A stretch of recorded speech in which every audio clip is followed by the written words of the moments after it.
Mesdames et messieurs, bonsoir. Encore une fois, merci de votre fidélité à l'émission Droit à la parole. Il y a quelques mois, en tout cas, je ne l'ai pas reçu dans cette émission. Aujourd'hui, j'ai le plaisir et surtout l'honneur de recevoir Monsieur le ministre de l'Information et Presse, Son Excellence Monsieur Vital Kamerhe. Bonsoir. Bonsoir, Monsieur Willy Kalengai. Merci, Excellence, d'avoir accepté cette invitation sur Droit à la parole. Ceux qui vous connaissent Vital Kamerhe comme le pacificateur, on dira un grand artiste et musicien, mais aussi comme c'est lui qui avait pris le flambeau de l'accord global inclusif de négociation. Et on vous voyait dans les médias, et moi je vous ai reçu plusieurs fois. Mais depuis que vous êtes ministre de l'Information et Presse, vous ne parlez pas. En tout cas, pas beaucoup. Pas autant que certaines personnes voudraient vous voir parler. À quoi est dû ce silence, Excellence? Les changements des contextes et les changements des enjeux. Et je voudrais dire que nous étions dans un autre contexte. C'était à la fois le contexte de négociations pour mettre fin à la guerre, mais aussi le contexte de guerre, puisqu'en même temps qu'on négociait, la guerre se poursuivait. Donc il fallait faire entendre la voix du Congo, puisque nous avions l'impression que la voix du Congo n'était pas entendue. Il fallait renverser cette tendance au niveau de la communauté internationale qui voulait faire croire à tout le monde que le problème du Congo était le problème des Congolais entre eux. Alors que, grâce au travail que M. Laurent Désiré Kabila avait fait, et poursuivi par la suite par le général-major Joseph Kabila, nous avons réussi à faire comprendre finalement à tout le monde que le Congo était victime d'une agression avérée. Et ce n'est pas moi qui l'ai dit, c'est l'ensemble des résolutions du Conseil de sécurité, depuis celle du 15 juin 2000, la résolution 1304, qui avait cité nommément le Rwanda et l'Ouganda comme étant les pays agresseurs du Congo. Aujourd'hui, je suis porte-parole du gouvernement, ministre de la Communication. Je dois savoir que pour le moment, je dois continuer à communiquer. Mais qu'est-ce que je dois dire au nom du gouvernement? Donc ici, il s'agit maintenant de consolider la paix, d'appliquer l'accord global inclusif et de réussir avec tous les ministres les missions qui sont assignées au gouvernement de transition. Donc le contexte a changé. Je ne peux plus me comporter comme un porte-parole d'une composante ou bien d'un gouvernement en guerre contre les pays étrangers. Je ne peux plus non plus parler avec le même ton. Pour le moment, il doit faire la gymnastique nécessaire et voulue pour être le porte-parole de toutes les tendances aujourd'hui réunies au sein d'un seul gouvernement. Est-ce que c'est facile, ce travail-là, de faire la synthèse alors que vous avez travaillé pour la diminution, pour la différence, parce qu'il fallait distinguer les agresseurs de ceux qui étaient agressés. Aujourd'hui, l'ensemble des Congolais qui s'est trouvé dans les différentes composantes est au gouvernement. Vous faites en fait un peu le chemin contraire. Au lieu de dénoncer, maintenant, il faut mettre ensemble, il faut unir ensemble. Est-ce que c'est facile pour vous? Oui, c'est à la fois facile et difficile. C'est facile pourquoi? Puisque nous avons un cadre juridique qui est tracé. Ce cadre juridique, pour ne besoin de le rappeler, c'est la constitution de la transition, c'est l'accord global inclusif. Pour autant que tous les acteurs restent dans ce cadre juridique de la transition, je crois que la chose est facile. Et le travail de nous tous, nos missions en tant que ministres, les missions des députés, des vice-présidents de la République et des présidents de la République, nous avons dit tous, en commençant par le chef de l'État, lui, il va faire respecter la Constitution et il prend l'engagement de respecter la Constitution. Il va veiller à l'application de l'accord global inclusif. Les vice-présidents de la République et les ministres ont dit, devant Dieu et la nation, qui vont respecter la Constitution. Tous les députés, tous les sénateurs, tous les acteurs de la transition ont pris l'engagement d'appliquer l'accord global inclusif, rien que l'accord global inclusif, en respectant les dispositions de la transition. Alors j'allais dire, pour autant que nous demeurons dans ce que nous avons convenu, c'est pas trop compliqué. Mais nous avons tous le devoir de dénoncer ceux d'entre nous qui veulent nous amener dans les chemins contraires, c'est-à-dire retourner à l'époque des belligérances et de la guerre, comploter avec les pays étrangers pour verser le sang des Congolais. Ça, c'est le devoir de nous tous. En tant que porte-parole du gouvernement ou en tant que membre du gouvernement, je voudrais dire que je suis étonné, personnellement étonné, de l'ambiance qui règne au gouvernement, la manière dont le chef de l'État conduit les différentes réunions du Conseil des ministres. Il n'y a pas d'anicroche, il n'y a pas de problème d'humeur, il n'y a pas de... Non, j'allais même ajouter que la manière dont se comportent les différents vice-présidents de la République, quelle courtoisie, quel respect mutuel entre eux et eux avec les chefs de l'État. quelle courtoisie et égard vis-à-vis des ministres, les ministres entre eux. Mais quand vous entendez Tambwe Mwamba prendre la parole, suivi de Roger Nimi, et quand Vital Kamerhe vient peut-être conclure, avant que le chef de l'État ne retire la parole à tout le monde, vous avez du mal à dire Tambwe Mwamba, Roger Nimi, Vital Kamerhe, et qui sais-je encore, est-ce qu'ils sont d'une même composante? En fait, il y a un esprit de famille qui commence à naître entre nous. Oui, mais Excellence, mais j'ai lu quelque part il y a quelques jours dans la presse, le phare, là vous aviez pris un ton très différent de celui que vous êtes en train de développer maintenant. C'était pratiquement un ton de guerre. C'est-à-dire, vous voulez faire allusion à l'article qui est sorti avant-hier? Oui, avant-hier dans le phare, oui. Oui, j'ai réagi parce que le journal Le Phare, qui avait eu l'information, m'a contacté au téléphone. Monsieur le ministre, vous êtes porte-parole du gouvernement. Nous avons un document sur la table de notre rédaction. Les documents, qu'est-ce qu'il dit, messieurs les journalistes? Il parle de ça, ça, ça. On va demander telle explication au vice-président de la République, Azarias Ruberwa. On va lui dire que pour nous, ce sont les sénateurs qui signent les documents et les députés.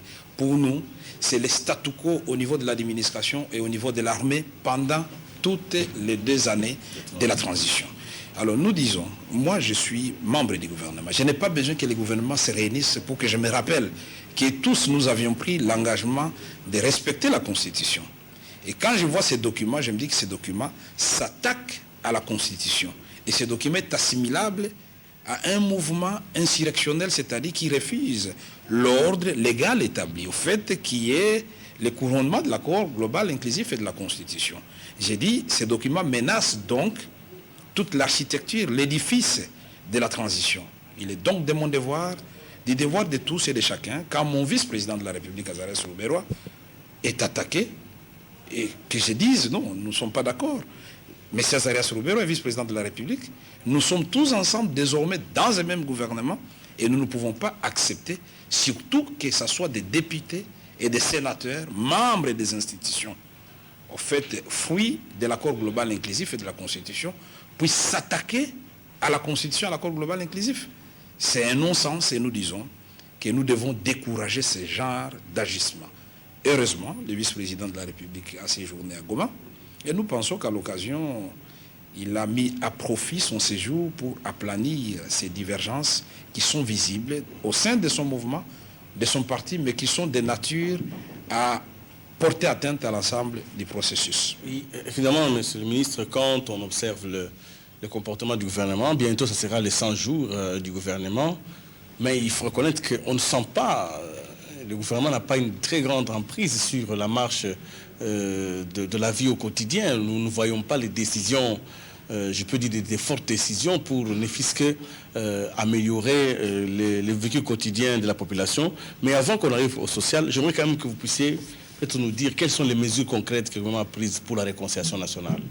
Oui, merci beaucoup. On peut parler de tout à la fois, c'est pas trop compliqué. Quand vous dites que vous avez l'impression que le gouvernement ne prend pas des mesures qui rencontrent les désidératas de la population, ou le gouvernement ne semble pas prendre le taureau par les cornes. Et je voudrais dire que peut-être c'est ignorer les missions de ce gouvernement. Ça, c'est un gouvernement qui a d'abord, duré 2 ans. Ça, c'est exceptionnel. Nous n'avons pas été élus. Nous n'avons pas été les résultats d'une quelconque élection organisée. On nous a mis en place à la suite des négociations politiques. Et les négociateurs ont assigné des missions précises à notre gouvernement. Qu'est-ce que nous devrions faire? Puisqu'au fait, nous devrions mettre fin à la guerre. C'est pendant les 2 ans, nous devons réunifier le Congo, qui était l'objet d'une partition des faits. Pendant les 2 ans, nous devons amener la réconciliation entre les acteurs politiques, mais les acteurs politiques avec le peuple congolais, la réconciliation nationale. Pendant les 2 ans, nous devons arriver à restaurer l'autorité de l'État sur l'ensemble du territoire congolais. Pendant les 2 ans, nous devons aussi, à l'issue des 2 ans de transition, nous devons aussi rétablir l'intégrité territoriale de la République démocratique du Congo, avant de jeter les bases de la reconstruction. Mais l'objectif ultime de cette transition, c'est d'organiser les élections libres, démocratiques et transparentes à tous les niveaux pour qu'à la tête des institutions à venir, il y ait des dirigeants élus. Et je pense que l'émission de notre gouvernement, c'est aussi appliquer les résolutions du dialogue intercongolais. Puisque ces résolutions, en fait, nous les avons élaborées, adoptées, en tenant compte du fait que leur application devra inévitablement conduire à la réalisation des objectifs que je viens de vous énumérer. Mais depuis que nous sommes là, nous avons déjà fait 6 réunions du Conseil des ministres. Et sur les 6 réunions du Conseil des ministres, s'il y a une question qui revient de façon constante, c'est celle relative à la réunification du pays sur tous les plans. Réunification sur le plan administratif, sur le plan militaire, sur le plan économique et financier. Et nous avons pris un certain nombre de mesures. Mais sur le plan de la pacification du pays, nous avons, au niveau du gouvernement, élaboré des mesures pour renforcer la présence du gouvernement ou son implication dans la recherche de la pacification de l'Ituri. Nous nous sommes saisis de la question du Nord et Sud Kivu. Nous avons pris des mesures concrètes pour la restauration de la justice sur l'ensemble du territoire congolais. Nous avons pris des mesures concrètes pour la réunification communicationnelle. Nous sommes dans le domaine de la presse et de l'information. Nous avons pris des mesures sur le plan des débits de réunification, d'un débit de l'intégration de la restructuration de l'armée. Et je pense que toutes ces mesures ont déjà connu un débit d'exécution parce qu'une mission avait séjourné dans le nord, Sud Kivu, au Maniema, en province orientale, et dans l'Équateur, au nord-Équateur tout au moins, pour aller donner des instructions, des éléments clés de notre projet de réunification économique, en commençant par la réunification du compte général du Trésor. Cette mission a été conduite par le ministre du Portefeuille, mais il y avait aussi le vice-ministre du Budget et le vice-ministre des Finances. Mais Excellence, quand vous parlez de réunification financière, bon, nos confrères de la presse écrite l'ont déjà écrit, et quand même une inquiétude. Quand on regarde le budget de l'État, 800 millions quand même, ce n'est pas beaucoup, c'est vrai, nous sommes un pays pauvre, mais nous ne voyons pas la contribution de ceux qui étaient dans les territoires autrefois appelés territoires occupés. Qu'est-ce qu'ils ont apporté? Nous avons l'impression qu'au niveau du gouvernement, il y a une certaine complaisance. On se dit, bon, comme nous avons fait la paix, ils peuvent être là, mais il n'y a rien que l'on met dans la caisse de l'État. Qu'en est-il exactement de la contribution de ceux qui ont dirigé ailleurs?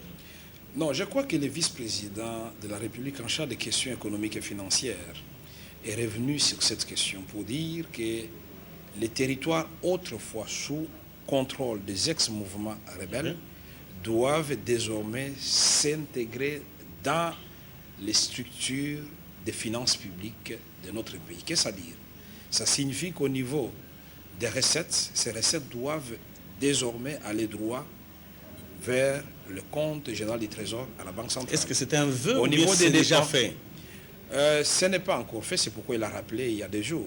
Ce n'est pas encore fait. Nous avions été tous peinés de voir que la mission qui était partie est rentrée sans des résultats concrets. Ça, c'est vrai.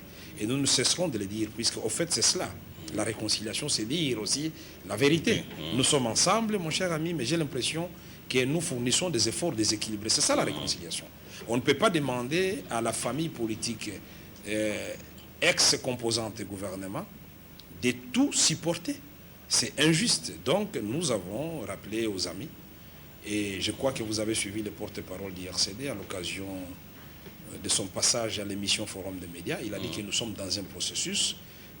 Il l'a expliqué dans les termes qui lui sont familiers. Il a dit que nous sommes dans une démarche processuriste et procédurale, si je puis bien résumer ces termes. Ça signifie que tout ne peut pas tomber en une fois. Il faut un peu de temps. Mais nous disons que pour les dépenses, il fallait adopter la même démarche. Mais j'ai l'impression que pour les dépenses, ça tombe quand même d'un coup. Donc ce sont des efforts que nous devons faire, nous tous. Alors, Excellence, il y a 2 semaines déjà, l'actualité était alimentée par les problèmes de sécurité dans la ville de Kinshasa. Alors, il y a des hypothèses. Les unes sont très folles, d'autres sont assez vraisemblables. Je ne sais pas lesquelles vous allez accréditer. On dit, par exemple, que l'insécurité...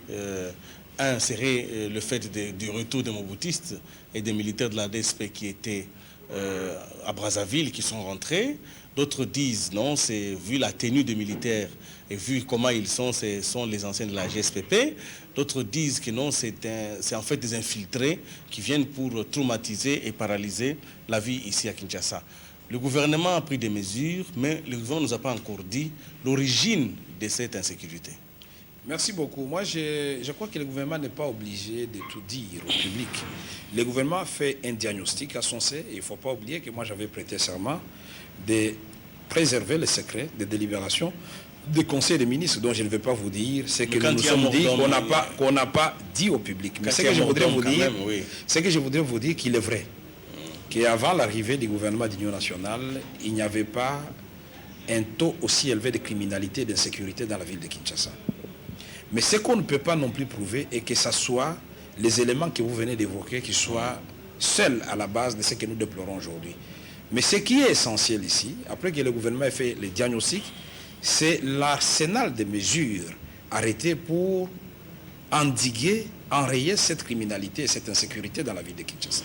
Oui, ce qui est important, disais-je, ce n'est pas d'étaler au public et au grand public les causes de la criminalité ou de l'insécurité, mais c'est l'ensemble des mesures prises, c'est-à-dire l'efficacité des mesures arrêtées au niveau du gouvernement. Le ministre de l'Intérieur vient de lancer l'opération Kimia pour la sécurisation totale de la ville de Kinshasa et de l'ensemble du pays. Ces mesures ont été lancées il y a 3 jours. Je crois que nous devons être honnêtes pour reconnaître que ces 3 derniers jours, il y a eu baisse sensible de criminalité au regard des statistiques portées à notre connaissance.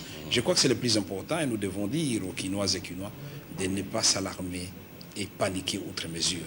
Le gouvernement s'occupe de la sécurisation des personnes et de leurs biens. Monsieur le ministre, vous êtes porte-parole du gouvernement. C'est un travail, évidemment, que nous voyons quand il se manifeste par les comptes rendus. Mais personnellement, vous vous sentez à l'aise dans cette tâche-là de porte-parole du gouvernement, quand on sait les différents secrets de délibération, les angles que vous devez arrondir entre les humeurs des uns et des autres. Est-ce que c'est facile? Oui, c'est pas facile, mais je dois dire que moi, j'ai beaucoup de chance. J'étais commissaire général du gouvernement chargé du suivi du processus de paix. J'ai donc, à ce titre, puisque bien avant, j'étais d'abord expert aux côtés du général Kaloumé, on a travaillé dans la délégation gouvernementale avec Jean-Charles Lokoto, quand il était aussi ministre des Affaires étrangères. Nous avons par moments été conduits par Moïse Kongolo. Et pour terminer, on était avec le ministre Katumba, Samba Kaputo et le ministre Théophile Bemba, en passant par Yerodi Abdoulaye Ndombassi. Donc j'ai vécu toutes ces étapes. Et je voudrais dire que beaucoup de gens n'ont pas la chance de concevoir et de voir appliquer ou de participer à l'application des enseignements ou des fruits de leur conception. Moi je dois dire que j'ai cette chance-là, puisque si on prend l'exemple de Christ, il a prêché, il a enseigné pendant 3 ans, c'était fini, il n'a pas eu la chance de suivre. On peut nous dire qu'il est partout, il est présent, on le voit, oui, mais nous, du moins nous savons que Christ a été effectivement crucifié. Il est mort. Nous avons connu des grands hommes dans ce pays, comme Patrice Emery Lumumba, dont la vie politique active et publique connue de l'opinion nationale et internationale n'a pas dépassé 5 ans. De 59 et bien avant 59, il était dans les syndicats à Kisangani et tout et tout.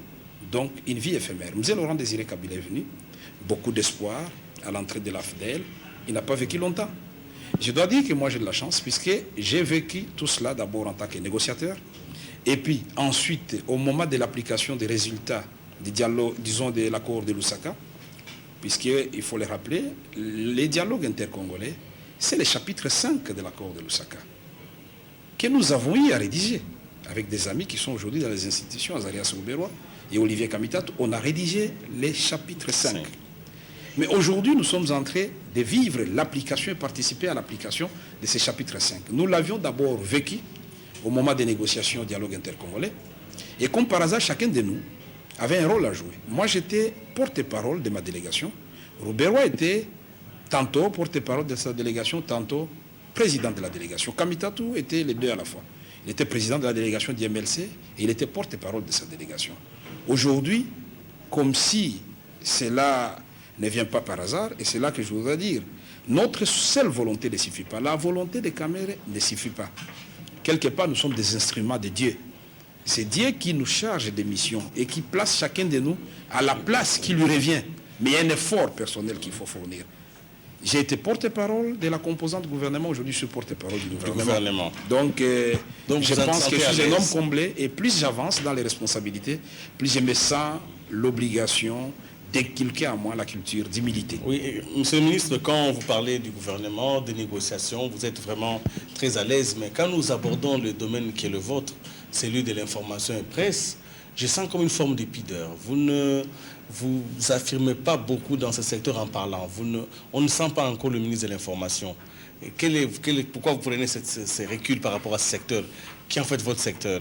Oui, c'est mon secteur dont mon rôle n'est pas seulement de parler. Mon rôle, c'est d'organiser le secteur, de concevoir la politique informationnelle du gouvernement, communicationnelle du gouvernement.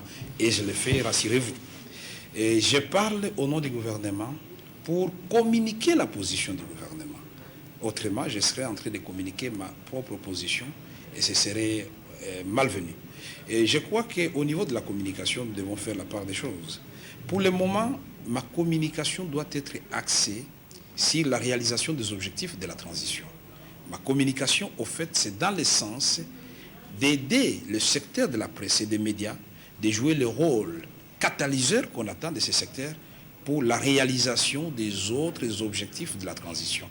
Ma communication, au fait, c'est dans le sens d'aider le secteur de la presse et des médias de jouer le rôle catalyseur qu'on attend de ces secteurs pour la réalisation des autres objectifs de la transition. Et nous disons, et nous ne sommes pas prophètes pour le dire, si ça ne passe pas au niveau des médias, ça ne va pas non plus passer au niveau des autres objectifs. Autrement, quelqu'un qui est à Sakanya ou quelqu'un qui est à Zongo, s'il n'est pas informé, si la communication n'est pas rétablie sur l'ensemble du pays, aura du mal à suivre ou à appuyer la démarche du gouvernement et des autres institutions.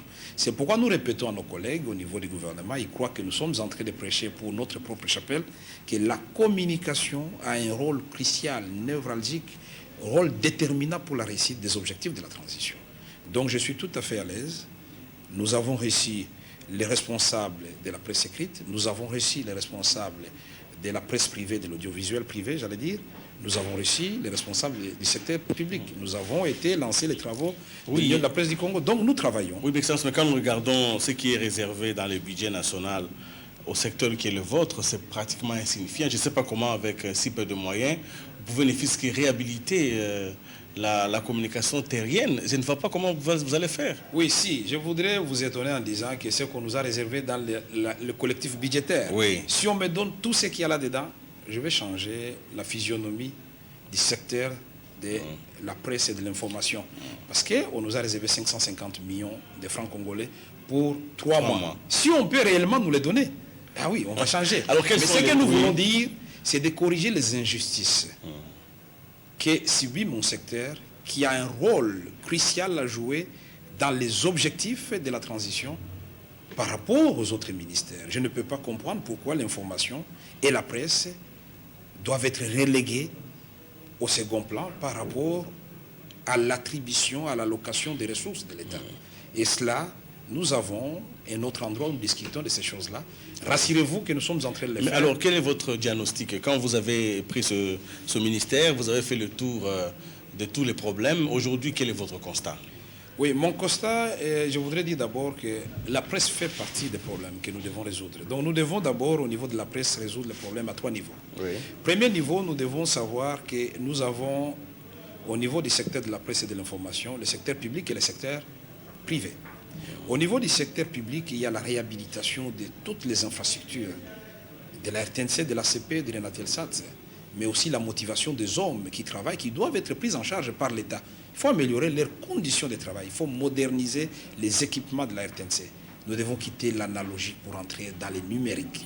C'est aussi simple que ça. Le monde a évolué. La roue est là, il ne faut plus chercher à l'inventer. Nous avons dit au niveau du secteur privé, nous devons, de ce côté-là, sceller un partenariat avec le secteur privé pour que les entreprises et les professionnels de la presse qui œuvrent dans ce secteur doivent savoir qu'ils sont en train de travailler dans un secteur qui appartient à part entière à l'État et qui est régi par le ministère de l'Information et de la Presse. Si le gouvernement, si l'État n'a pas lui-même occupé l'ensemble du secteur, c'est parce qu'il s'est dit quelque part, nous sommes à une autre époque où il faut favoriser l'initiative privée, où le privé complète l'État dans les services rendus à la population.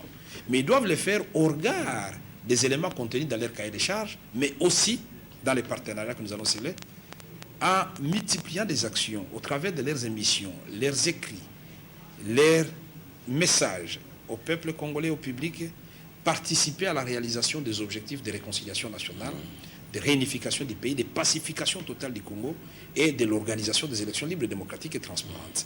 Donc, mon secteur, c'est un secteur à la fois compliqué et facile.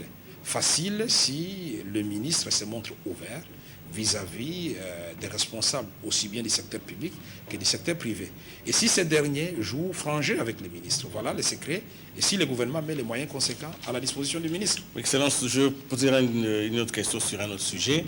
Le chef de l'État a participé à la 58e session des Nations Unies et à l'issue de cette rencontre, une décision a été prise parmi les participants dans les 4 pays, l'Ouganda, le Burundi, la RDC et le Rwanda. Est-ce que vous croyez que ce sont simplement des faits déclaratoires ou bien il y a une substance dans cette nouvelle volonté affirmée? Ils ont signé un accord de bon voisinage. Oui, vous voulez avoir ma position, je vous dis d'abord, nous soutenons cet accord de bon voisinage, puisque quand nous regardons le paysage politique du Congo pour le moment, il est fait de quoi? Pour mettre fin à la guerre. Nous avons les 30 août de l'année passée, le président Joseph Kabila, sous l'égide du président Thabo Mbeki, a signé l'accord de Pretoria avec le président Kagame. Donc la RDC et le Rwanda ont signé l'accord de Pretoria. Cet accord prévoit, dans son application finale, la normalisation des relations avec le Rwanda. Oui, oui. Mais le 6 septembre 2002, nous avons signé un autre accord avec l'Ouganda, l'accord de Luanda, sous l'égide du président Dos Santos de l'Angola. Cet accord est plus clair, puisqu'il a clairement cerné ou serré les choses. Nous avons la pacification de l'Ituri, au travers de la commission de pacification de l'Ituri et le retrait de toutes les troupes ougandaises.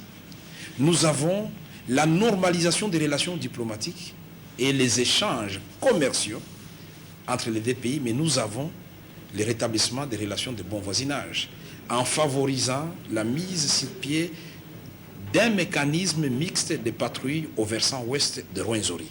Nous avons, entre acteurs congolais, l'accord global et inclusif. Et nous tous, dans cet accord, nous disons, outre les problèmes internes du Congo, nous allons œuvrer pour que le Congo puisse rétablir ses relations diplomatiques et de bon voisinage avec ses voisins. Donc, le chef de l'État est allé dans le sens de ce qui était déjà prôné par lui-même, puisque, n'oubliez pas que depuis M. Laurent Désiré Kabila, il a toujours dit que notre pays a comme vocation exporter la paix dans la sous-région des Grands Lacs, mais aussi en Afrique centrale. Le chef de l'État donc a poursuivi cette démarche qui est soutenue par l'ensemble du gouvernement de transition et nous pensons que l'accord qui a été signé, c'est un bon accord, mais nous voulons dire que cet accord devra être ratifié par le président du Rwanda, Paul Kagame, et le président de l'Ouganda, Museveni. Je sais pourquoi je l'ai dit, puisque le premier a été représenté par son premier ministre et le second par son ministre des Affaires étrangères. Nous savons que dans ces pays-là, tant que le chef n'a pas signé. Voilà. Alors, mais pourquoi est-ce qu'on n'a pas parlé du Congo-Brazzaville? Parce que déjà, il y a quelques jours, vous avez vous-même reçu le ministre, le porte-parole du gouvernement de Brazzaville. Pourquoi est-ce que les relations avec Brazzaville sont en dents de scie, avec beaucoup de soupçons? Non, je voudrais dire, peut-être vous ne le savez pas, les Congos, même les Zaïre de l'époque, et même sous M. Laurent Désiré Kabila, et aujourd'hui avec le président Joseph Kabila, nous avons un pacte de bon voisinage. Nous avons d'abord même un acte de non-agression. Nous avons tout un tas de mécanismes pour la surveillance mixte de notre frontière. Donc, ces mécanismes, cet arsenal juridique existe déjà avec le Congo-Brazzaville. Il ne faut pas l'inventer, il faut seulement l'appliquer. Et son application dépend de la bonne foi des acteurs des deux pays. Excellence, merci donc d'avoir été avec nous, mais je vais quand même poser deux petites questions avant de terminer. Vous avez réuni dans votre bureau deux présentateurs, un présentateur de notre chaîne et un autre de Raga, et vous avez vous-même patronné ce que vous avez appelé la réconciliation. C'est symptomatique des difficultés que vous avez au quotidien avec la presse. Comment faire pour que ce genre de choses n'arrivent plus? Non, ce genre de choses arriveront toujours. Vous savez, les problèmes, en fait, nous sommes là pour gérer aussi les problèmes. Là où il y a les hommes, les problèmes ne manquent pas. Mais ce que nous devons savoir, c'est de rappeler de temps en temps les gens à l'ordre. Nous sommes un pays quand même qui est gouverné avec des lois de la République. On ne peut pas accepter, et moi j'ai dit, je ne peux pas accepter qu'on serve aux téléspectateurs des antennas et des regards, des invectives, des injures entre deux grands présentateurs qui sont en fait deux grandes stars, Zakari Bababassoué et Djoka. J'ai dit, ce sont des valeurs sûres de notre pays que nous pouvons utiliser autrement. Donc nous pensons que pour le moment, le ministère de la Communication a besoin des canaux de communication. Voilà, M. Zakari Bababassoué peut être utilisé pour faire ce qu'il fait déjà en Europe, pour redorer l'image du Congo, pour expliquer aux Congolais vivant à l'étranger et aux étrangers qui s'intéressent à notre pays l'évolution du processus du rétablissement de la paix dans notre pays jusqu'aux élections. Expliquer que notre pays, au fait, et la chanson, c'est un pays potentiellement riche, mais en réalité les pauvres, et que les Congolais doivent prendre conscience qu'ils doivent retourner chez eux, investir chez eux. Tous ceux qui ont caché de l'argent, tous ceux qui ont des investissements à l'étranger, qui retournent ici, là, pour faire le bonheur du peuple congolais. Et dire aux Congolais de l'intérieur, Djoka peut le faire, pour expliquer que les objectifs de l'accord global inclusif, les objectifs du gouvernement actuellement, c'est la paix, c'est la réunification du pays. Tout mouvement suspect le long de la frontière du Congo, à l'intérieur du Congo, doit être dénoncé par tout citoyen, même une maman qui est en train de cultiver son champ.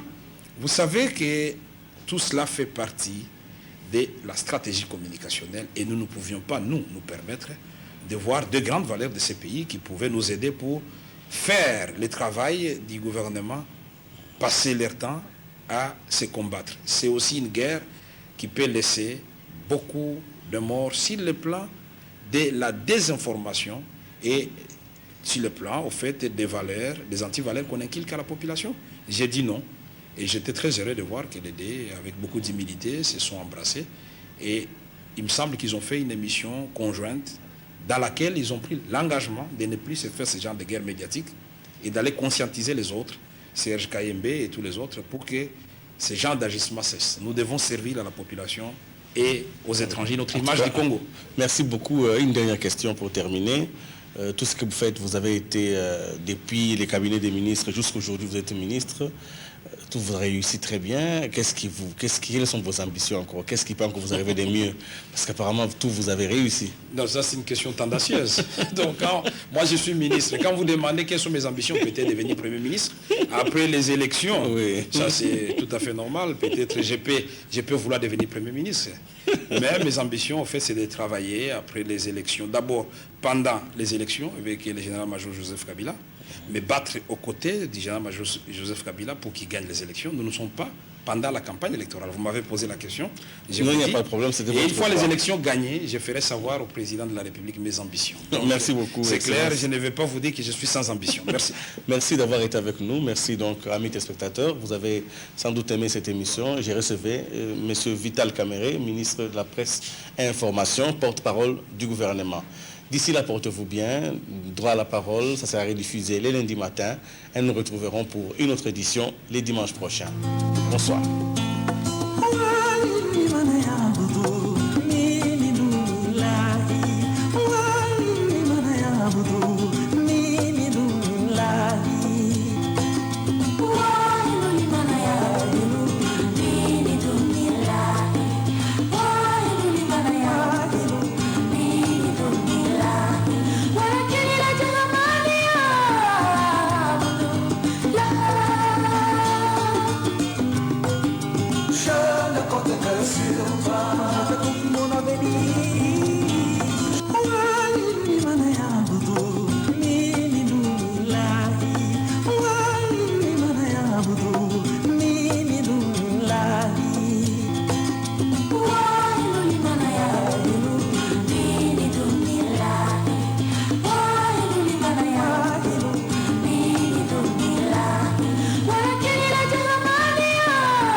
Je ne compte